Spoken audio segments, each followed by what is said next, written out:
I have my memory issues this week have been. Oh yeah. So, Cokes have started putting out names on their bottles again, and I decided that I would pick. You know, they didn't have my name, and my name doesn't really suit me most days. So, like, I picked the one that best suited me today. Oh, that's cool. Yeah. Oh, I just put that together. I'm like, why are you bringing this up? Yeah. You got there eventually. Look, man. No, It's fine. literally my brain function this week has been questionable. Well, you're forming words. By the grace of God. No, it's memory lapse stuff. I'm just like, we're back at this again. Mm-hmm. Woohoo! They'll probably ask you, how long did it take you to write it? They probably will. You know what, Kim? We're gonna save it for the show. That's all right. We're saving it for the show. Fine. Yeah. That's fine. You can listen later. I will. Yeah. No, I won't. I'll just listen, like, now. And then, no, you're just... At the podcast. gonna- I'm not going to, like, listen to the episode again. Well, no. That's here for it. Yeah. But I mean, like, later, as in, like, not right now, but, like, later could be, But, like... in, like, 10 minutes. Yeah. Got it. Yeah. I'm here for it. I'm feeling silly. What's that? West Coast. West Coast. I love how I have a stink face for that. For West Coast? Yeah, for that whole video, I had a stink face. That's good. Mm-hmm. Might have been a lot of... You look like you're about to say something, or you? I was just gonna say I get compliments on my voice all the time, but I don't like hearing it myself. Oh. And a lot of times, like you say, you had stink face. A lot of people, they're really self-conscious when they see themselves videotaped. No, I could feel the muscles in my... I was making a stink face. Okay, I'll get in here. That's for Mama Leslie, where she's having a hard time leaving Cali because her dad's in the hospital. So, God bless her. What is that beeping? What's that beeping? Can he not print while we're on the show? Is that cool?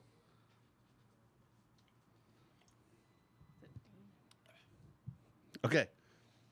How's my camera? How do we look? Oh, you got a hat on this week?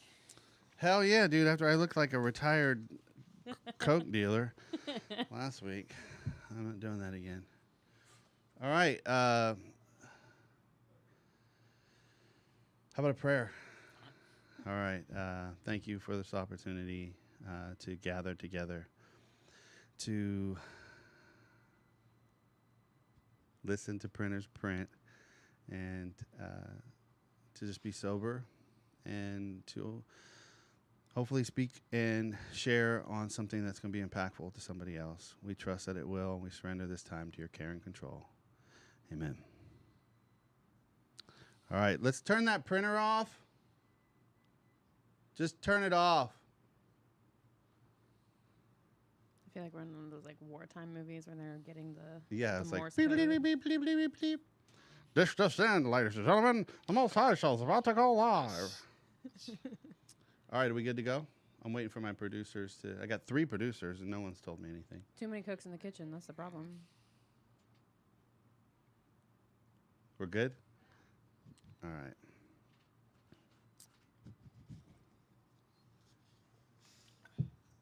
I can still hear that thing. Morse coding. Morse code, yes.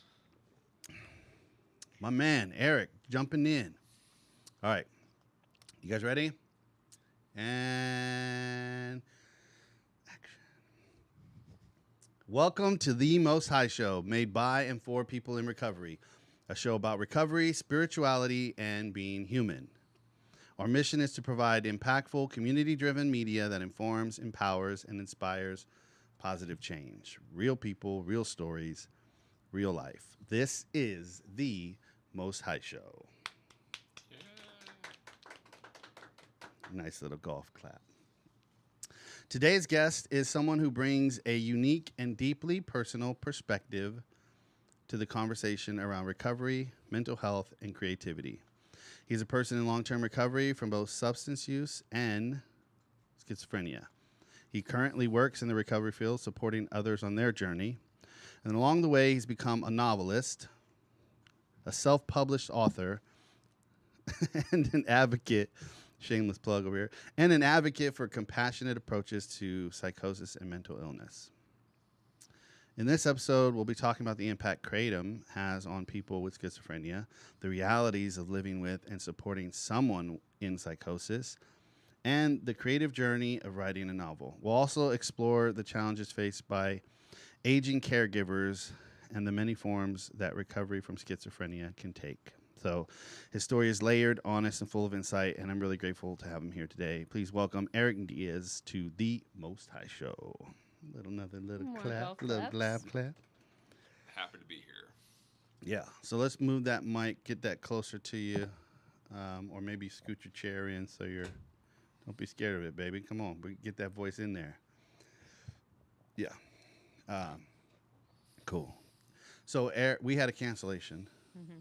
We had a guest lined up, and then literally after we found out they were not going to be able to make it, I mean, it was probably a couple minutes later, you're like, hey, just checking in. You know, he's been very patient with wanting to get back on the show. And I was like, oh, what a coinky dink. So I was like, hey, we actually had a cancellation. So the last time you were on the show,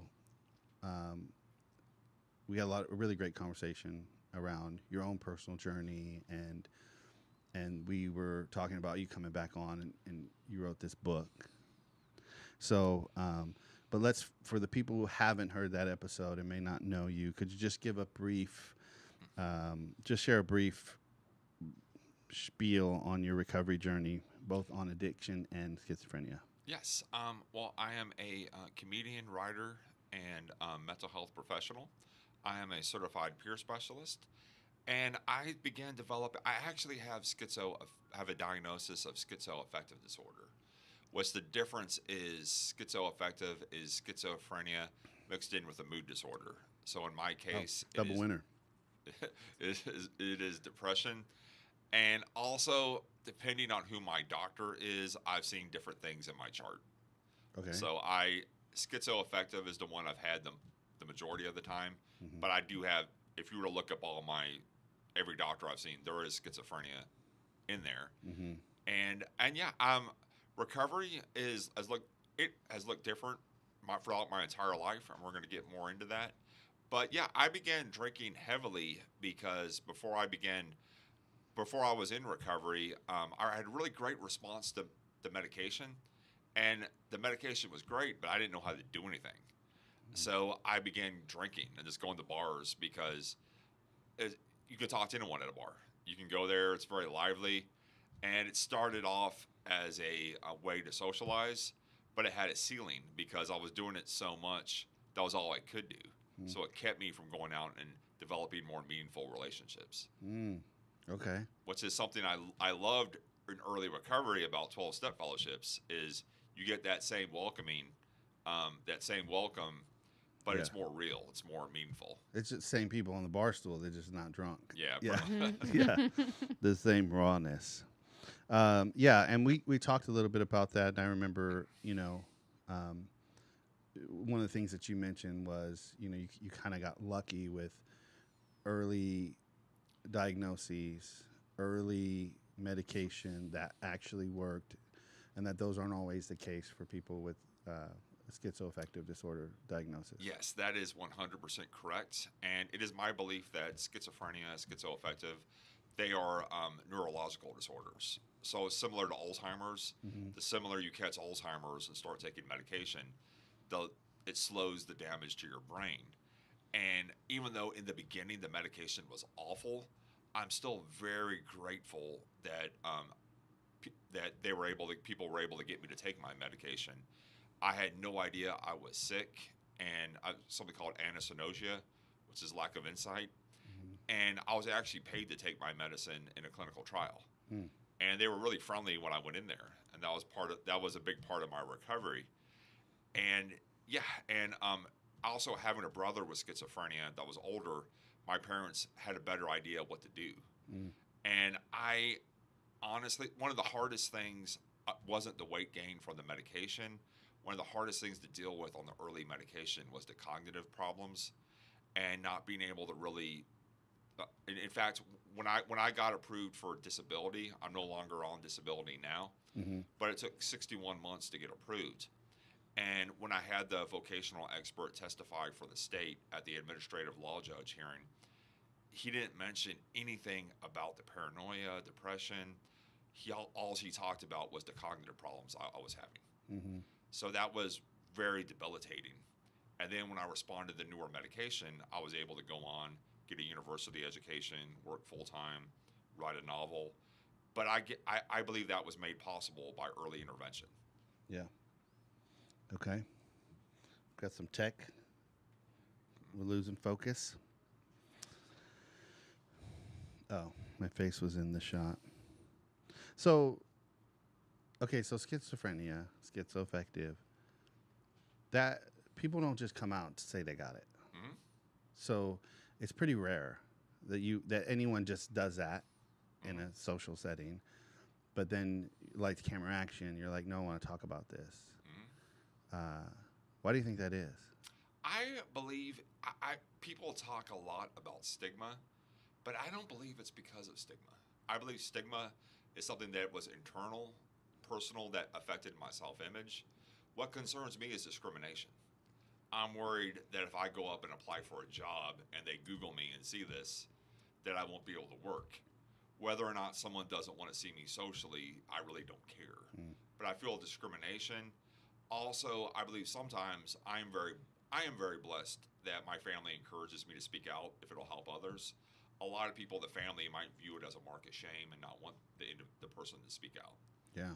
And the main reason that I am very grateful for this opportunity and will speak out as much as possible is I want to make sure people get the help they need.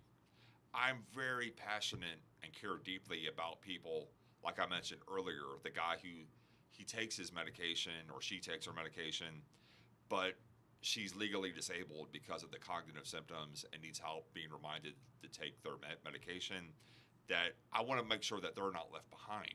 Because so much of the time I see people I believe a lot of peer advocates that speak on commissions and do interviews like this are speaking for other people that could be on the commission with them.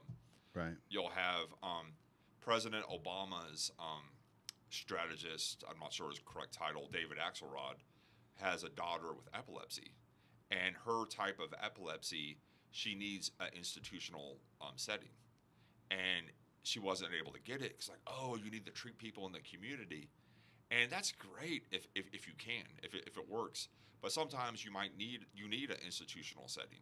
Mm-hmm. It shouldn't be, we shouldn't be competing with people like me that can go do an interview and work full time against someone that needs an institutional setting. Right. Because what's wound up happening for a lot of people is trans institutionalization, Okay. which is You got to break that down. they close the hospital. Isn't there a song called Trans? They're made. No, that's the Trans-Siberian Orchestra. that. I was like, where are you going with Yeah. that? Do we need to cut? No, it's Trans-Siberian Orchestra. But what happens is they close the hospital. They're like, no, the hospital's expensive. It's cheaper to serve them in the community. Well, the community sometimes is a back alley or a jail cell. Right. Like the reason you typically don't just say no one has ever. If I show up and I have just a clean, presentable appearance, and I say I have schizoaffective disorder, no one has ever tried to take me to the hospital against my will. Right. But the reason people were going to the hospital is because their behavior was inappropriate or they were doing things that were illegal. Mm-hmm. And when you closed the hospital, you didn't deinstitutionalize them. You just transferred them to a worse institution, to jail. It's And not equipped to not deal with equipped. that. It's not equipped, and honestly, I don't really know if it should be. Like, it has to be now because of the amount of people with schizophrenia-related disorders that wind up there. And this would vary state by state, right? Very state by state. When President Kennedy, it's my understanding, the day he was assassinated, he signed the bill, the Community Mental Health Services Act, Mm-hmm. and we'll never know how he would have implemented it, but the people that took over after his assassination were focusing on the general population and mental health, not mental illness. So they were underfunded, but it wasn't going to people with schizophrenia in the hospital anyway. We've never talked about the Kennedy assassination on the show. No, but have we on the show talked about the the difference between mental health and mental illness, though? Because I do like the distinction. I was think just that made. was probably one of our talking points last time, right? Last time, yeah. That was what you were making that clear distinction between these two kind of subsets. And I have a diagnosis of schizoaffective disorder, I believe part of the reason I call it a mental illness and not a neurological disorder is no one knows what I'm talking about. Right. But I feel strongly that neurological disorders that are really don't belong in behavioral health. But if I use the term neurological disorder, I have to spend the whole time explaining it. Right. And even though I have a neurological disorder, called schizoaffective disorder, I still need to take care of my mental health. I still need to not have overly stressed. I still need to get my sleep. Yeah. I still need to have the whole halt, hungry, angry, lonely, tired, Mm-hmm. and not have toxic relationships. And the thing is, mental health and neurological disorders called mental illness, we really shouldn't have to compete against each other. Right. And a lot of times I see that happening, and that's unfortunate. But as far as the hospitals being closed, and it's my understanding that there's either none or close to no instances of a hospital being closed, and these mental health centers established in the last days of the Kennedy administration coordinating their discharge. Right. In regards to schizophrenia. Right. It was like, we're going to go open this tennis court and teach like self-esteem. Right. And the guy with schizophrenia gets sent home to his elderly parents. Right. But parents, many of which are in their 80s, do a lot to take care of people with schizophrenia. Yeah. That are at the point I was in my late teens and 20s. Yeah. Yeah. You've just like unraveled a big like thing there. The only experience I have is I know my in-laws ran a home health care for people with schizophrenia, and I think it was state funded, and so they all lived together. Think of like a sober living or a group home kind of environment. They made their meals, they doled out their medicine, and many of them weren't able to work either because of the mental illness or because of the medicine was debilitating to them, and so they couldn't work. And so I know that was kind of California's way of solving that issue by not having all the state-funded hospitals, which is probably a whole nother. It's a whole. I mean, because in order to have one bed, you need to have so many beds and all the staffing and infrastructure that's required to manage that and do that well. And state-run hospitals just don't have good. They don't have a good what's the word? Reputation. Reputation. They had a well-deserved horrible reputation, but they were still necessary for a lot of people. And part of the problem is the IMD exclusion, which Medicaid in most states can't reimburse a psychiatric. It's the only disability or health issue it applies to. You can't have more than 16 beds and be reimbursed for Medicaid if you're a psych hospital. What? It's the most bizarre. Wait, why? It's designed to. What they were concerned about is around the time they were closing all the hospitals, Medicaid was coming on board.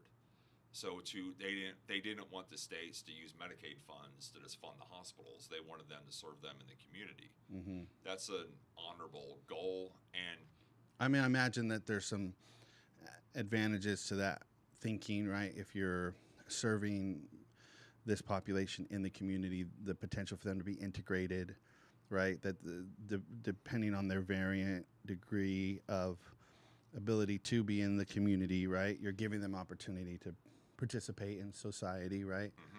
So I could see how the thinking might be along the lines of like, this might be better for that population.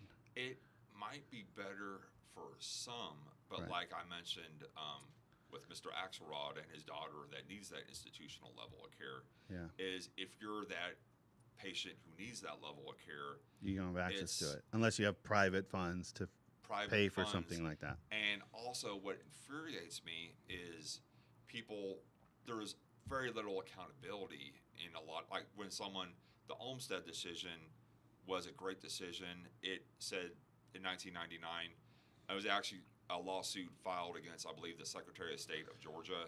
And a woman with a developmental disability was told she either had to stay in the hospital or not get state services. And even though her doctor said she would benefit from services in the community and not in the hospital, and then federally funded lawyers took that and ran with it and just declared war on a lot of hospitals. Hmm. So there's a lot of these, a lot of the PAMI, personal advocates of the mentally ill. They have different names in different states, but they're federally funded. And a lot of what they do is advocacy. They're supposed to be, if I have a problem in a hospital or a discriminatory issue, they're supposed to show up and defend me. They're not supposed to show up and just try to close the hospital as part of some ideological. They're not even supposed to do advocacy. They're supposed to file individual lawsuits. Right. And there is very little. They just do whatever they want, and it's been well documented. And This sounds like your next book. it's they actually Do would you not have like this? they would not like their shout out in my book. Okay. They're in here. Okay. I feel like you could write like Gotham City, but like for real. Yeah. Like Arkham Asylum, but I Right. was there. Right. Like, Yeah. One, I don't want to give too much of the book away, Yeah. but there's a character when he's been in and out of the hospital for years, and he's on a bus going to, going to ICE detention, going away, because a lot of Americans that go off their meds and wind up homeless often wind up in the custody of law enforcement. Right. If you're an immigrant, even if you're legal, if you're getting mixed up with law enforcement, you often wind up in the custody of ICE detention. Mm-hmm. And ICE doesn't own their own, like, this is before they started sending people to El Salvador. Mm-hmm. They don't, you'll have just private prisons where they go. So when Miguel Rodriguez is in the bus going there, he's on his meds and he's somewhat lucid. Mm-hmm. And it's like all these lawyers that fought to keep him out of the hospital aren't there. They're nowhere to be found. Right. So a lot of times when they get him off the conservatorship, and now the person is decompensating and losing weight. This is a character in your book. Yeah. Yeah. But also in general, just as a It's a reflection of the reality. reflection, the ACLU is not there. Yeah. Like, where are you? Okay, you got him off. Okay, lawyer, you fought no forced treatment. He's on the streets, and it's not. Where'd you go? Right. And that's something like, and of course the parents, especially the mothers, Mm-hmm. fathers advocate for their children with schizophrenia, but mothers feel it differently. They have a hard time walking away. And I did a great interview with a woman named Judy Smith for my podcast on the National Shattering Silence Coalition Mm-hmm. about this. And I interviewed Carrie Morrison, who has a Heart Forward organization in Hollywood, California. And she talks about the same thing. Like, where's the ACLU? Like, yeah, we can't do anything, but where'd you go? Right. And she has a lot of stories about HIPAA shields, where they're patient dumping. But you say, hey, she talked about a gentleman who was a local homeless person. And another thing about Unhoused. what's interesting is I've never met a homeless person who preferred the term unhoused. Right. It's people that have never been homeless that show up. Like, no, you need to refer to yourself as. didn't we learn this term together? Did we? Yeah, in Athens, right? At the screening of. Maybe we did. I think so. Yeah, because I'd been homeless before, and no one ever called me unhoused. Unhoused. My brother still reminds me of when I was a hobo. Oh. Well, let's get. Now, hobo's a totally different thing. Do you prefer the term unhoused or homeless? I think homeless covers it. That's I prefer the term housed. Housed, yeah, housed. Yeah. I prefer to be housed. Yes. But I prefer to live indoors. This is in general. a HIPAA shield, they had what was called the Hollywood 14 of people that needed to be that needed help. That you're not just going to go do outreach and get a picture of yourself, giving them a pamphlet and say, no, we're doing outreach. They were too delusional to accept that help. Yeah. And they were talking to the public mental health department when they finally got them to acknowledge them in Hollywood, California. I'm like, well, with HIPAA, we can't talk about it. And like, he's outside our door screaming. Right. Like, just we don't need to know everything. Everyone knows. There's not everyone has the privilege of a private breakdown, Right. and not everyone has the privilege of I guess a private episode. Not everyone has the privilege of a private breakdown. Yeah, I'm literally thinking of all like the. Of all the private breakdowns I've had. Oh, I was thinking of all the Disney stars, the Nickelodeon, the No, childhood I'm thinking of stars my- who all break my- down in the headlines, and Yeah. now they're painted as terrible people because Right. they're breaking down in the headlines the way we break down Well, on our couches. Right. a lot of people. I was talking to a woman who wrote in the Treatment Advocacy Center's personal speaking blog, and I was like, "You're brave for speaking out about. Like, thank you for speaking out about your experience with schizophrenia." And she said, "I'm not brave. I was in a Florida woman meme where like my psychosis. It's already on the internet. You can Google me, and a lot of times you have a episode of in psychosis. That viral video is not going away. Yeah. So a lot of times it's kind of like the HIPAA shield, like, well, we can't talk about it because of HIPAA. Well, everyone can see this man needs help. Right. And one of the things in the interview, she saw a local homeless man that she knew very well because she would go out and talk to them, like, what do you need to get off the street? And she saw him, and he was clean shaven, he was clean, he had color, he had disappeared for about a month. And she was talking to him, and he had this big bag of powerful psychotropic medications. And she looked at a piece of paper he had. It said, diagnosis, acute schizophrenia, discharged to the corner of Hollywood and Vine. And it's when she called to say, what's going on here? Like, you can't just dump a guy on the corner. And you can argue about whether you should be able to do that with someone who has I worked in treatment. We can't hold you there, and we can't always provide placement if someone's not willing to stay there. But this man had a diagnosis, acute schizophrenia, and was obviously needed more help than that. And they threw up the HIPAA shield. Right. Well, HIPAA, we can't talk about it. Yeah. Wow. And HIPAA was designed to protect people, not shield organizations from accountability. Right. Wow. Wow. I did not know we were going to dive into all this. I think like this is a fascinating topic about it's interesting because I wanted to have a guest on to talk about the systemic approach to mental illness and mental health and mental wellness and how complicated that whole thing is, and getting the funding of it, all the politicization of it, the ideology behind it, the actual practicality of like, how do you do that? But let's move on. All right, gotcha. Because there's some other things that we definitely want to get at. So let's talk about Kratom. Kratom, Now, just because we think everyone knows, but what is Kratom? And it is my understanding, I call it one of the gas station drugs. Mm-hmm. It's a synthetic opiate, and according to the government, the federal government, it is a supplement. So you wonder why does the FDA regulate all this stuff, but then you have Kratom everywhere? Well, yeah, but lobbyists. You have lobbyists, too. Yeah. You have lobbyists. But you wouldn't have Kratom as prevalent as it is if you didn't have the opioid crisis. Mm-hmm. A lot of people turn to Kratom as an alternative to opioid use. Oh. But it's just as addictive. We did a documentary on this called Kratom, Friend or Foe. It's on our app. Shameless plug.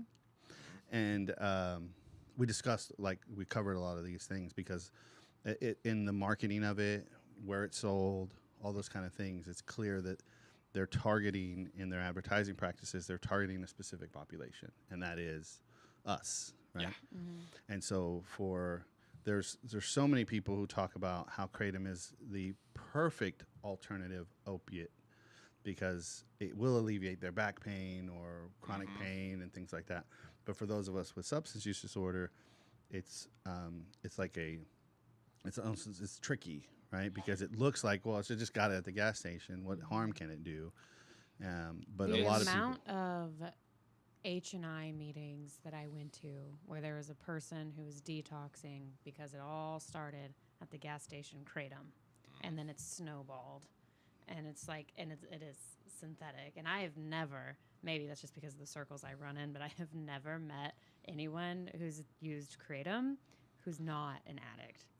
And I've never heard of a general, again, this is just my experience. I am just one person, but I haven't heard of like a general population use for Kratom, because everyone else just looks at it and they're like, that's a gas station thing. You don't take it. The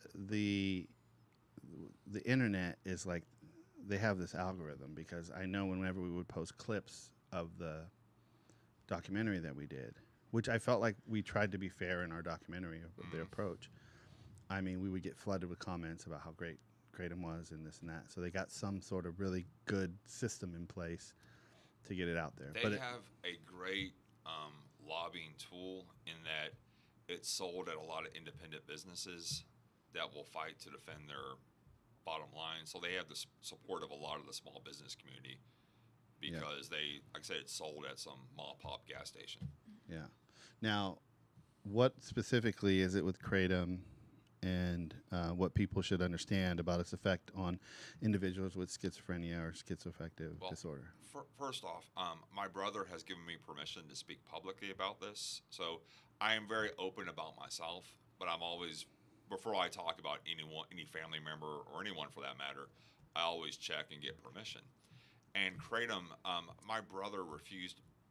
Also, his perspective is a lot different than mine, but he gave me permission to talk about him and share my perspective. And he was off his medication for about 10 years. And he began doing Kratom because, one, he had done other opiates, but also he wound up going to the hospital because he basically he believes, and I believe he may still believe, that people were out to get him. Mm-hmm. And law enforcement had to get involved, because what are you going to do? If someone is that paranoid, thinking someone's going to go murder him and his family, he's going to hurt himself. And what was so great about law enforcement is, where I live, the law enforcement, they often go to Waffle House or Quick Trip, which does not sell Kratom, late at night, and they'll just like talk to people they see there. So my brother doesn't go out a whole lot. So the deputy took the silent approach. He parked like up the street, didn't have his headlights, no siren. And he's like, well, if I go in there, isn't he going to freak out? But when he went in there, they knew each other. Oh. So it was kind of nice. It was just having the sheriff's deputy that does the overnights, like the fact that they already are, at least where I live in Woodstock, they're already familiar on a first name basis with a lot of people that might potentially have a episode. Yeah. And they're on a first name basis in a good way. So that was a good, that made me feel good, because I hear all these stories. Yeah. Even in my book, there's a young man who's delusional on Kratom, and it doesn't work out like that for him. Right. But what I was getting at though is, when he got out of the hospital, he began taking his psych meds, and he also has a chronic. He does have chronic pain. That is hidradenitis, which is when your immune system attacks your pores. Mm-hmm. But when he was back on his meds, he said the Kratom felt just like Roxy, just like being high on Roxy's. But when he was on his psych meds and the Kratom, it didn't feel like that. He said it felt differently, and he wound up attempting suicide. Hmm. And that was very traumatic for me, because for a number of reasons. I happened to come home and find him, and there is a chapter in the book where one of the characters has not the protagonist, but he does that. He finds his son, and whenever you find someone who completes suicide, the cops have to determine what happened. So just being like questioned by the police, luckily he was lucid enough to say what happened. But for a while, I didn't even know what the police were asking me all these questions. Like, I called you, like, what do you mean? Like, so when did you get off work? When did you? Because I came home, and it was just really like scary to not only see my brother like that, but also I don't believe he would have done that if he hadn't have been on Kratom. And the Kratom, I've seen my brother on a lot of different drugs. He's never done that on any drug but Kratom. Mm-hmm. And that was the Kratom mixed with the regular meds. With his regular meds, with his psych meds. Yeah. But there's just the Kratom on its own didn't do that. The meds on their own didn't do that. But once they were together. When they were together, he did have the police the deputy was able to voluntarily convince him to go to the hospital, and he was it may, but when he only did that when he was on both his powerful psychotropic medicine and kratom. Yeah. And like I say, me and my brother view things a lot differently. But to me, kratom is part of the reason people with schizophrenia that live with their elderly parents that are in their 40s and 50s. Part of the reason they're not smoking this high concentrate marijuana or doing Roxys is people will rip them off. They'll just be like bullies, like, oh, the special person will rip them off. But the kratom's everywhere. It's at almost every gas station. Mm-hmm. Like I say, you have a few reputable ones, like maybe Racetrack and Quick Trip that don't sell it, but it's everywhere. Like I live in a beautiful neighborhood with swim and tennis subdivisions, golf courses. There's a Cloud9 selling kratom, like right by the Kroger, and it's or close to the Kroger, and it just gives it a sense of it doesn't look as lethal when it's just right there in the open. Yeah. Oh yeah. I mean, I've seen people, go who were IV users switch to kratom because it wasn't as intense, and then over time, the kratom use got more severe, until it was just like when they were doing, using that intravenously, right? Like it blew their life up, it destroyed their life, and the detox and the withdrawal from that is very hard, and not every detox facility can facilitate kratom detox. Mm-hmm. So yeah, it is a really tricky. So this was your experience, was it? But have you identified? Is there any chemical thing that you found that these medications and kratom interact? I honestly don't. I have not. Like I said, I have my personal experience. Someone get a beaker and a warmer, and we're gonna do a little science experiment yeah, here. the doctor's here. You got the coat on. Got the coat there. More of a Walter White. I said beaker, and every time I say beaker, I think of the Muppets. Well, Me too. part of what frustrates me is I don't believe the last administration, the Surgeon General, I never saw anything about the amount of young men, people, mostly men, going into psychosis because of the high concentrate marijuana. Right. I never saw anything about these gas station drugs, and I feel like that's something the federal government should be doing. Like they have a $4+ trillion budget. This should be in there of determining how do these supplements interact with other medications, are there warning labels, and another person we had at my group, the National Shattering Silence Coalition.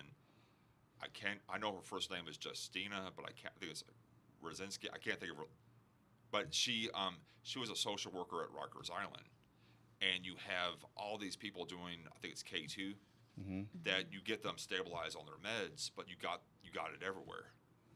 And what I found interesting when then former President candidate Trump went through the Bronx, that's all that people wanted to talk about. And I don't know, they could have been plants, but they seemed like actual man on the street conversation. They wanted to talk about the cheap synthetic marijuana turning the kids in the neighborhood into zombies. Right.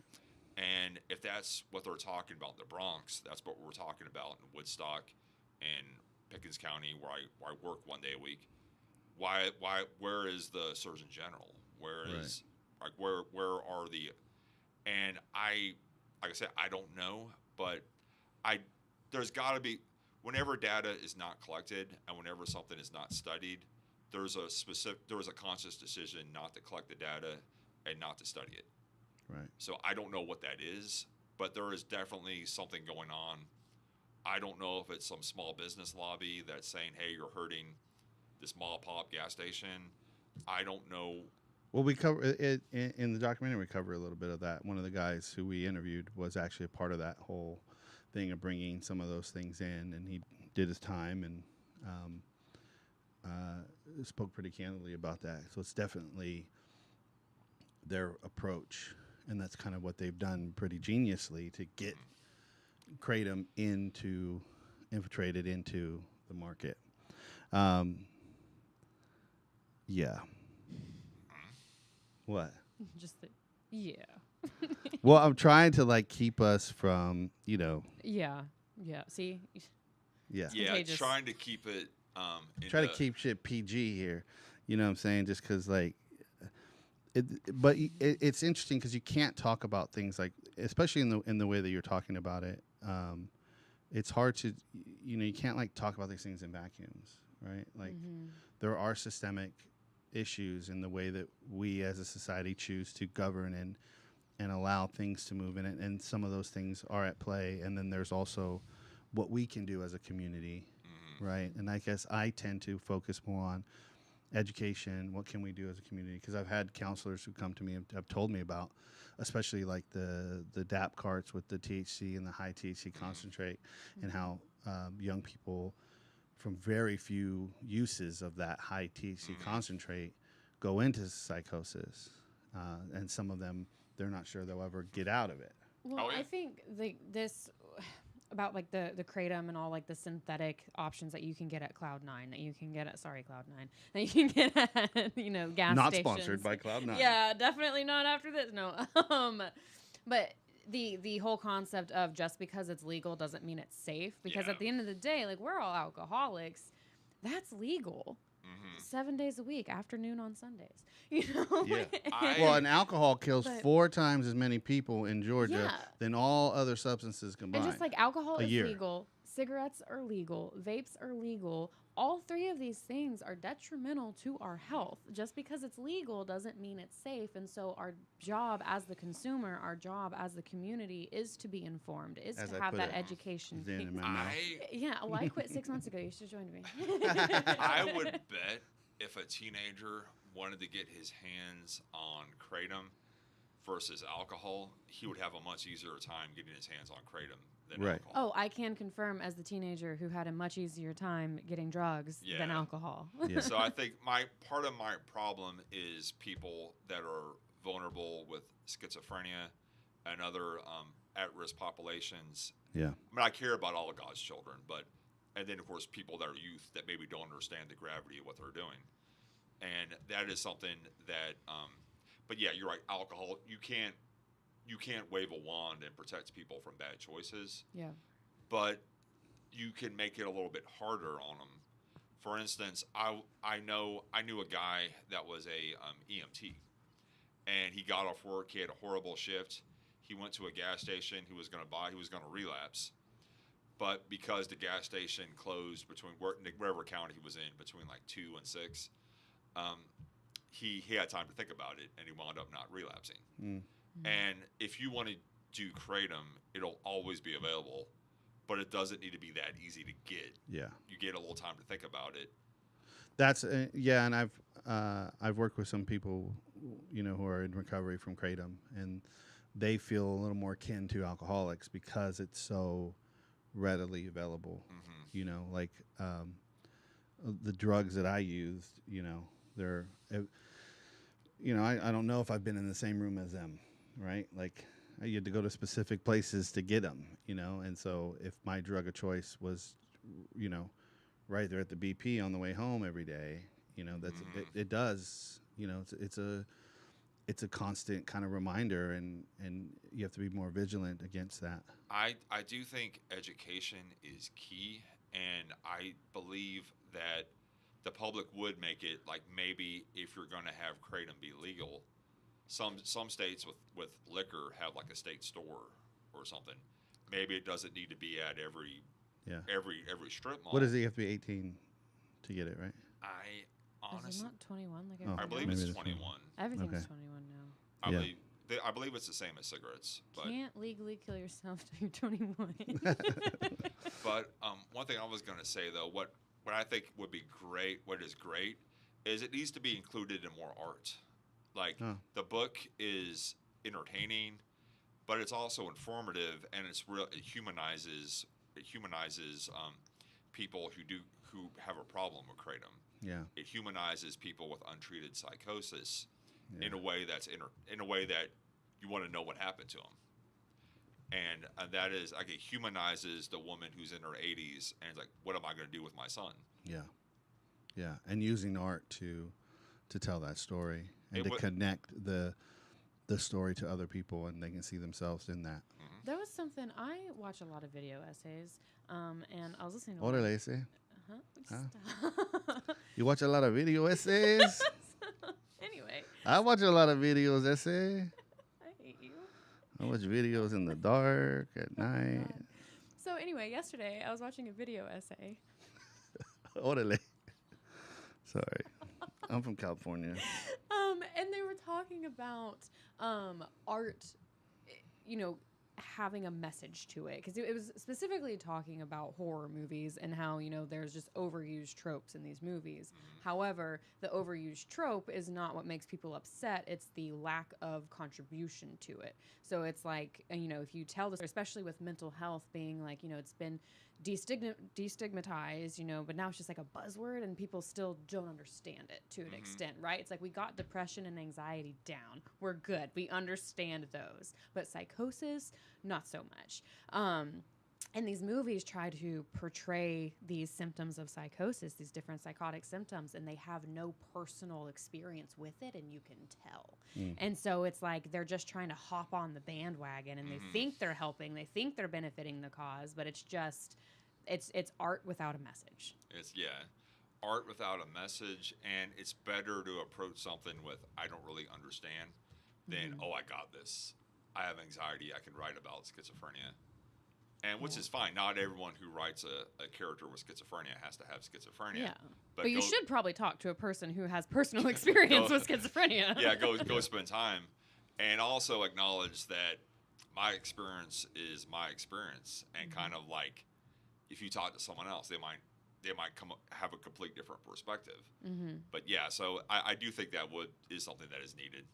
Now, I want to circle back to the book, but I think now I'd like to jump into this section of, you took this Hearing Voices of Distress training.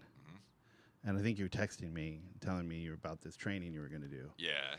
And I'm like, bro, are you sure you want to do this training? Like, it sounded intense. But so what is it, and what was it like for someone like you to take that training? Well, the training was developed by a PhD in psychology with schizophrenia, diagnosis of schizophrenia, Pat Deegan, very famous peer advocate.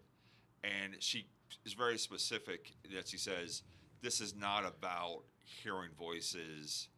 It's about hearing voices of distress, the tormenting voices that people hear.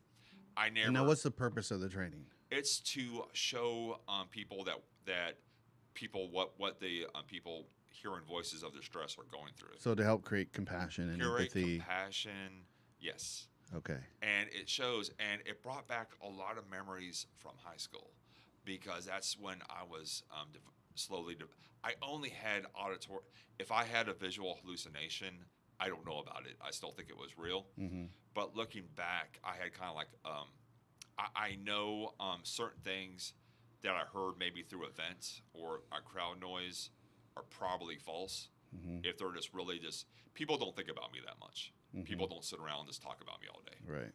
Maybe we do. Maybe. Well, I think a lot of people, maybe, except for you, but no, sorry, don't. Wait. I don't want to.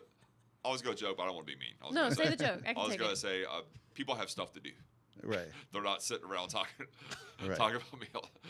That's a joke. I know you have. That was good. You are very busy. I'm a very busy woman. but what I was getting at though, those are probably hallucinations. If the conversation, I don't remember directly interacting with voices. So even if I were in full blown psychosis, that probably happened. If I heard it off in the distance or through events, and it's kind of, sometimes a little bit on the fence if it's not that bad, but maybe somewhat negative. Yeah. So maybe that did really happen.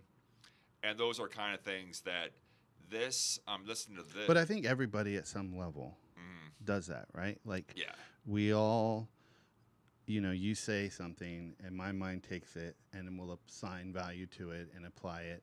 You might not have said or meant the thing that you've said, but I can totally take what you said and maybe I can take offense to it or I can categorize it in some certain way, right? I think humans just are doing that.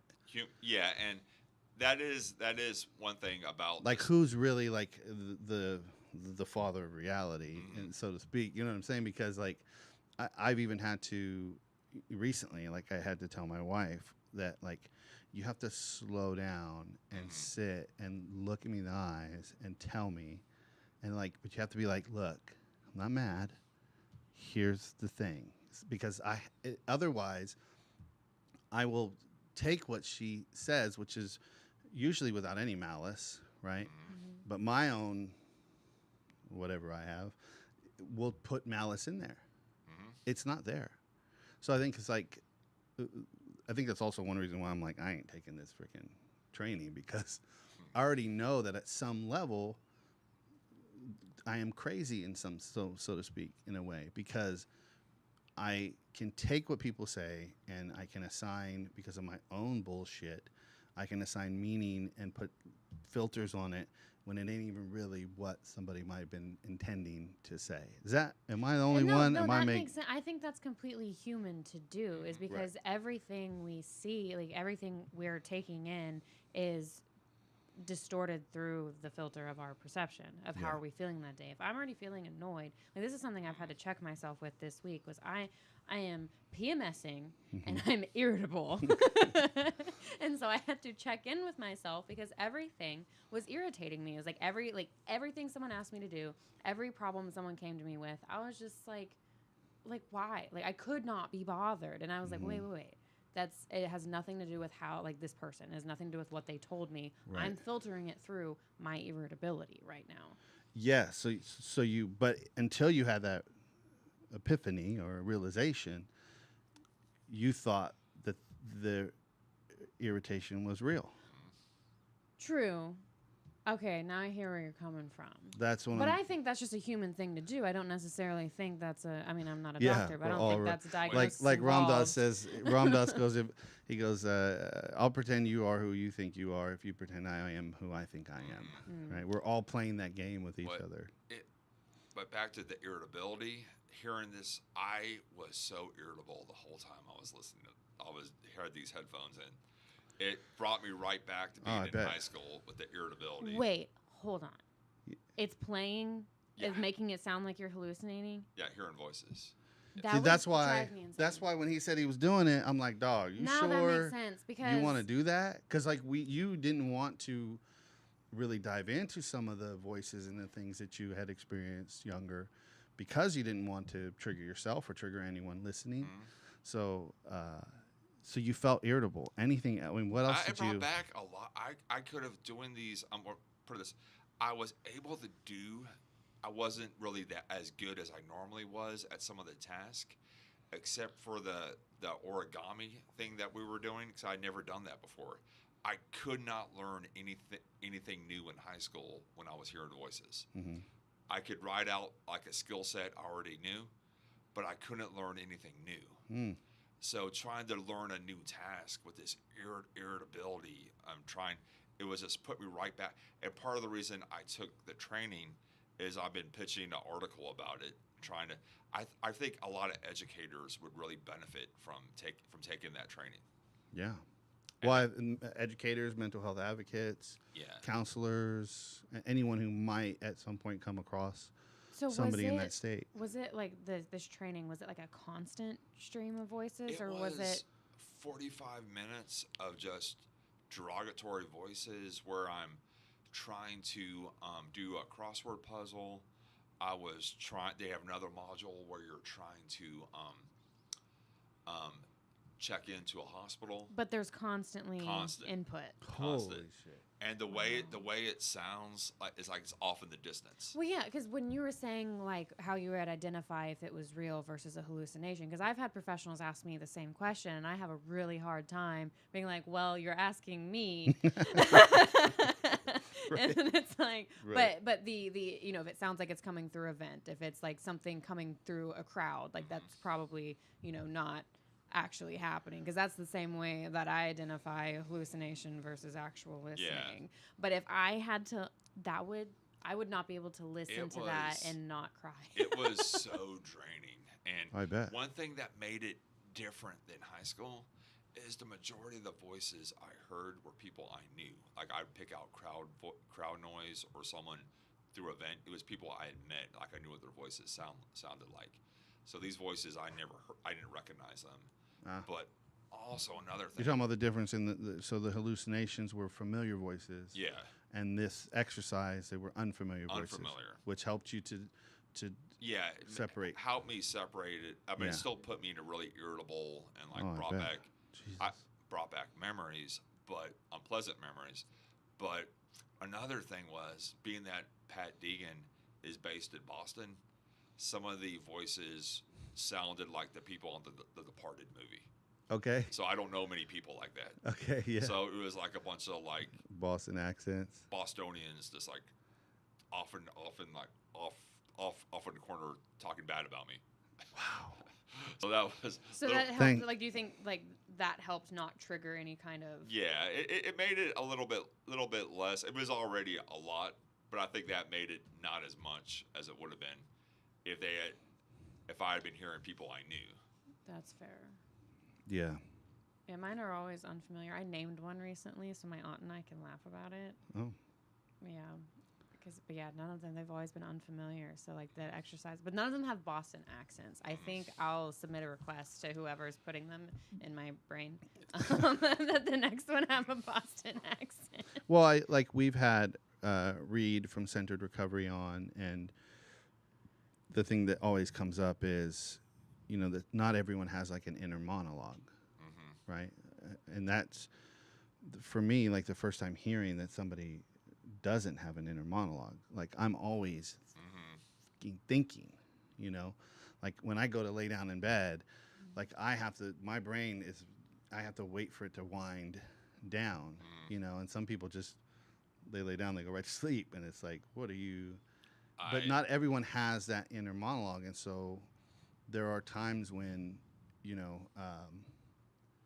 trying to do something, and we talked about this last week, where you're trying to make a decision to do something, and that inner monologue goes, and you have to kind of rationalize with yourself whether you're going to do that or whether you're going to turn left, or do I stop at this quick trip, or do I drive down the road and stop at this other quick trip, Or do I stop at the BP that has Kratom? or do I stop at the BP that has Kratom? Yeah. Like that inner monologue, we've so many of us who have it, we've become so accustomed to it. That's part of why I love the book. It's an old, but A Crime and Punishment. Oh, okay. It's got that inner monologue the whole time. Yeah. Yes. Yeah, but I like a lot of, like I said, about art and life. Yeah. I love it when any art has that inner monologue. Yeah, or you have the detective who's like, 5:37 p.m. I knew something was up when I opened the door. You ever seen like those old detective movies, and the detective's like Oh, yeah. narrating the whole thing Well, as it's going on? The show I've been watching recently is Will Trent, and they take a different spin on it where he hallucinates the victim, and he's Oh, yeah, I talking love to the Will Trent. victim the entire episode. Yeah. But I think, and he's got like a severe dyslexia. Yeah. And I think they're pulling that from a book. So Oh yeah, it is based off of a book. I yeah, forgot. I actually like that they do that. It's I a just very, watch it it's 'cause a good Erica spin. Christensen is in it.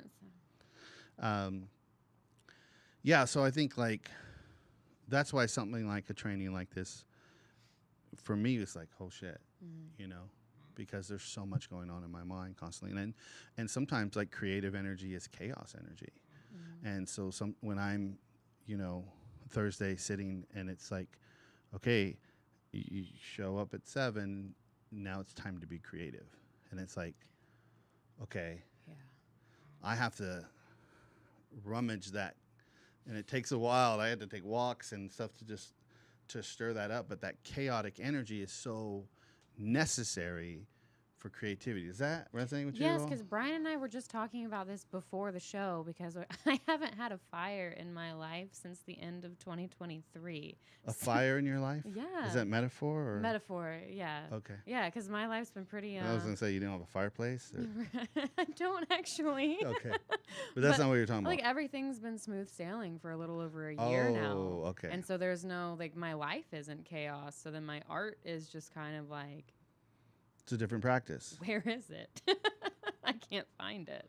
Yeah, and sometimes in that creative process, you're this is my process. It sounds like it might not be the most healthy, but I have to stir it all up, and sometimes not everything that comes up is fantastic to feel or think, you know.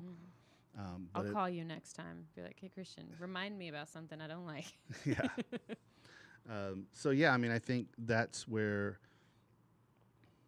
at some level, I feel empathy for somebody who might be experiencing that to a degree that they can't control it. You know, it's like I think in the steps we'll call it like the ego. You know, like I can not audibly, but internally, I hear my ego, and I've learned over the years to identify when that mother is talking, right? Because I know what he's saying is too, it ain't that, right? So I have to, take action, right? Use the tools of my recovery, which is usually action. If I take action, that usually will quiet that inner monologue that's in fight or flight consistently, that's in danger mode, that's always thinking that everyone's trying to take advantage of me. I have to tell them to shut up, and take proper action. So I feel like that gives me some empathy to somebody who might be experiencing that at a degree where the volume's up even louder or even more nefarious and more deviant, where it's consistent and you can't really tell. One of the main reasons I put myself through this to take the training was so I could promote the training and encourage more people to take it. So to kind of have more empathy and kind of just show what people are going through. And yeah, and that is something that I wish, like I said, I wish more people that work in healthcare or education would take this training. Yeah. The training is called Hearing Voices of Distress. Yes. And specifically, these are voices of distress. Distress, yes. Yeah. Uh-huh. And these are not, some people I've never experienced. Some people, their voices are not that bad, or they view them as spiritual. I did not view them. I viewed them as torture. So that was this was more in line with my experience. Yeah. Okay. Now I know you would want to talk about the book. None of us got advanced copies, so let me see the book. So, and this is a novel, meaning it's not a. It is not a memoir. It's not a memoir. I think that's what people. I don't know why I think that automatically. Well, it says the word sober in it, and and yeah. you're like, yeah, memoir. Me too. I sober too. That's why. So I'm just a monkey. That's why instead of saying by Eric Diaz, I put a novel by Eric. Which is so smart, because I would have done the same thing, but that's because I primarily read memoirs. And just look, this book, I'm like, see if I can get on the mic. I mean, this is a novel. Is it thick with 2 C's? It's thick. This is a thick ass book. Can we clip that? So, the last time you were on the show, you were working on getting it published. Now it's published. First off, congratulations. Hell yeah, man. What an amazing accomplishment for anybody, to self-publish, to set out, to have an idea, to have the discipline to follow that idea in the silence when no one's cheering you on, when no one knows you're working as hard on it. And congratulations for doing that and getting it to the point and then getting it over the hump to get it published. That's a huge accomplishment, and I applaud anyone who chases after their dreams and their ideas and turns it into reality, because it's essentially what you did. You just, you manifested that from just an idea you had to create something, and what if, and here it is. So that's huge, man. Congratulations on that. Yeah. So give us a synopsis of the book for anyone. All right, Carl Betancourt. He's sober. Been sober for about 12 years. He's rebuilt his life. It's going beautiful, and he's got a wife, 2 kids, thriving legal practice, and he dreads the day that his mother's getting old and he's going to become the caregiver for his little brother with schizophrenia. And because he sees what families go through, he tries to help people that are in similar situations. And in Georgia, a lot of Georgia, they don't have public defenders. You get a stipend to represent indigent clients, and a lot of the people that get these, I guess, cases from the state. Don't really put a lot into it. But Carl Beckcourt doesn't do that because I call him the Pete Rose of the law. Like Okay. Pete Rose would slide head first in exhibition games, unpaid. Okay. That's Carl Beckcourt. Okay. He takes Carl care- Beckcourt is the character. He's the main. He's the main protagonist. Okay. The lawyer, and the thing is, he is guided by the principles and spirituality of the 12 steps. So when he's fighting for these people, it helps keep him grounded. Mm. So it's very much, it's about like it's called I Got Sober for this, and the ellipses, it's good and bad. It's good. There's a lot of good in his life. There's a lot of bad in his life, and he's able to not make the injustice he sees other people go through when they're suffering. He's able to make it not about him and help them out, but not try to just use his ego to be have a martyr complex. Right. So it's not always easy. So you're following him as he kind of journeys to help these different characters that enter into his life. Yes, and part of the show that it affects a broad spectrum. It affects him in his beautiful swim and tennis community. He's educated. It affects members of the immigrant community, and it affects a lot of people.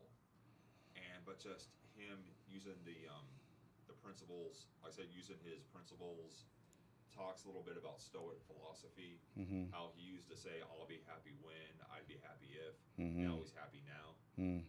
Kind of like the Bible, will be grateful in all times. Mm-hmm. And just living his life like that. And that's who he is. And he's it's got a lot. It's got a lot of stuff about I did a lot of research.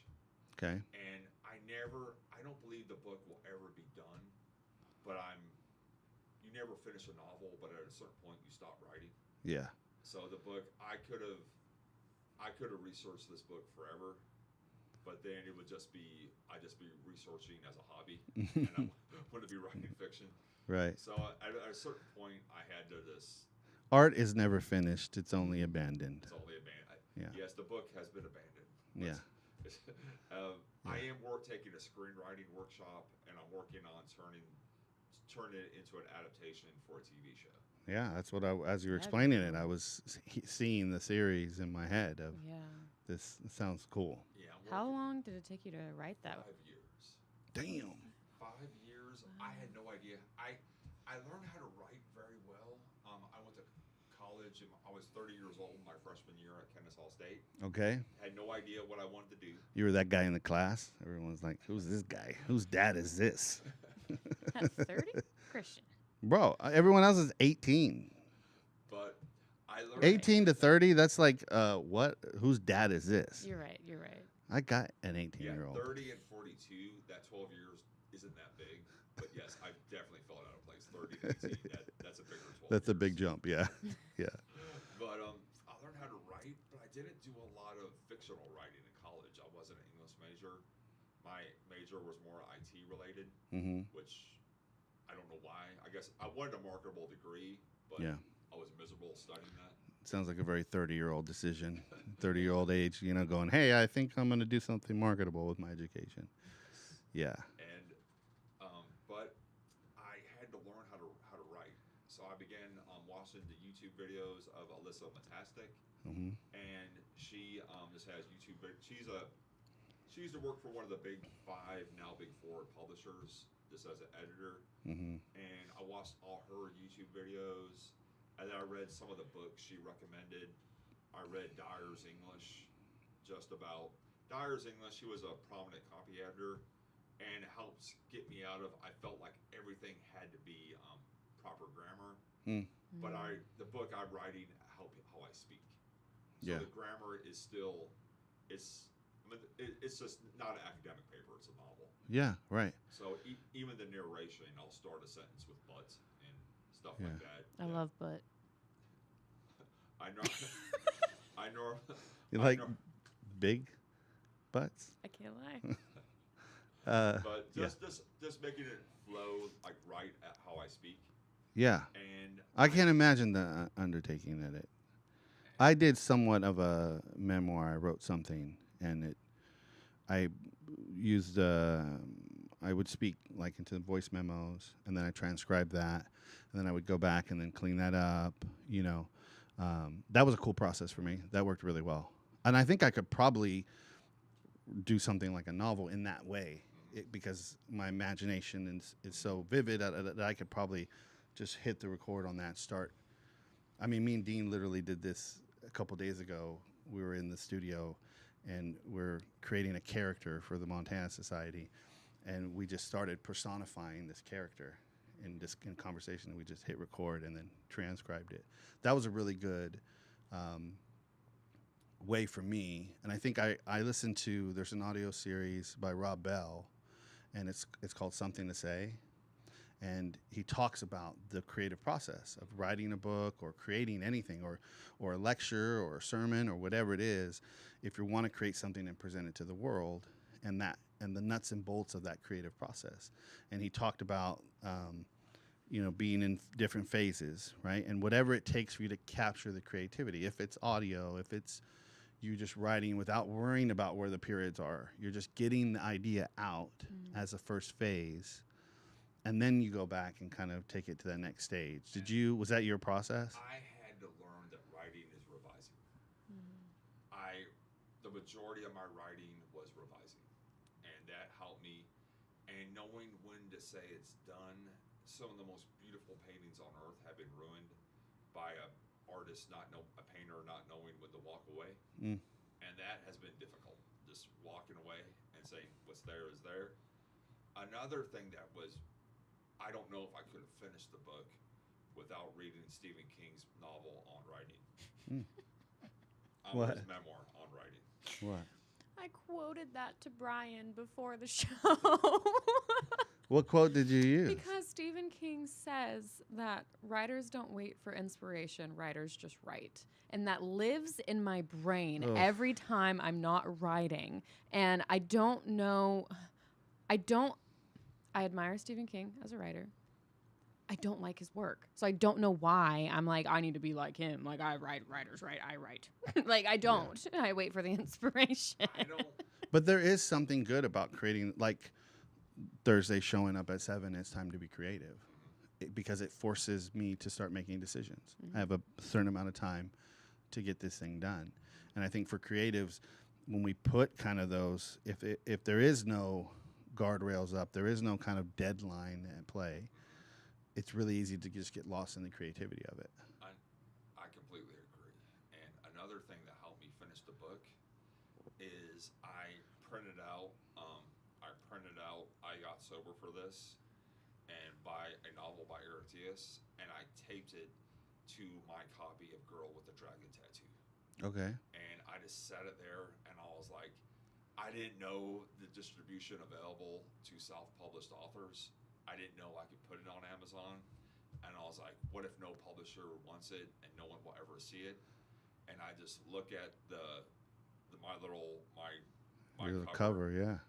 It's already there. I just got to get there. Wow. So that was kind of just like, it's already done. That reminds me of like what Kirk was talking about, about people in recovery that were kind of like geared for entrepreneurship and to chase these things because we're kind of wild in nature and we get what we want. Most alcoholics I know get what they want. And that that's taking that thing and using it to create something that, to create art that's going to resonate with somebody at some point down the line. Yeah. Yes. And another thing that Stephen King in the book on writing did that helped me, I didn't know the difference between the writer and the author and the editor. Okay. I was trying to do a developmental. Oh boy, you was just going into this. You had no. You were just. I went into it blind. Yeah. And part of what held me up the first couple of years I was writing it, I was trying to do a developmental edit like in my first draft. I'm like, well, does this need to? And when this came out, when I was able to finish it, it was whatever popped into my head is what I typed that day. There was no filter at all, which I'm glad. It's just saying write like no one's watching because no one's watching. and I was able to put it out there. And if it came out, I'm like, hey, I don't like how that came across. So what? No one saw it. I love that. Yeah. And I was able to get it out there, and I had a lot of very supportive technical readers, or just alpha readers. I don't know the right word, to help me piece it together. Yeah. And I had a very close friend whose wife agreed to edit it for free. Wow. And what happened was she sent it back, and she's like, I can't edit it. It's not. I tried to initially a year and a half before I finished. I tried to get it edited, but I wanted to show the reader and not tell the reader. So it was almost all dialogue. And I had to go back and add narration and scene development and just change up the dialogue. Wow. And I almost walked away at that point. Yeah, I bet. Because this person was honest and meant me no harm. But no, I couldn't publish that. And I had to go back. I had to have a friend of mine from church. That's another thing, Carl Bencourt, his Christian faith is very important to him. Okay. And that's something. But I had a friend of mine from church who read the entire novel, and every character in the book has had more than one name throughout the writing. Okay. And sometimes that name would show up. I was like, who is that? Yeah. So I had to go back and change that. Yeah. But just doing that, and but just Well, just you saying that's helpful because we're going back and recutting some episodes that I've already cut 3 times. And I'm like, Jesus, here we go again. But what you're saying is kind of opening it up for me to say, all right, we're going to go back and let's see how dope we can make it. oh Yeah. Yeah. And it's funny. That's why I'm looking forward to just learning my craft on screenwriting and turning it into a TV show. Yeah. Because then I could be like, the book, what's written is written, but the adaptation is different than the novel.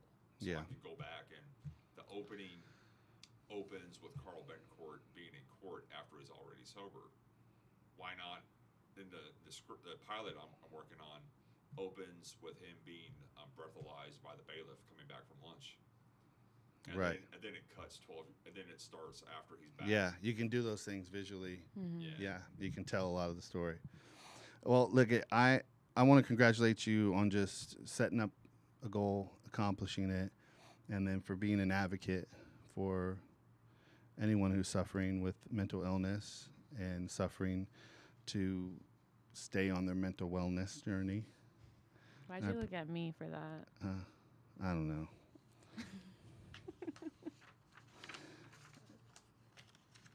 And I think too, it's really refreshing that you're so open, about your diagnosis.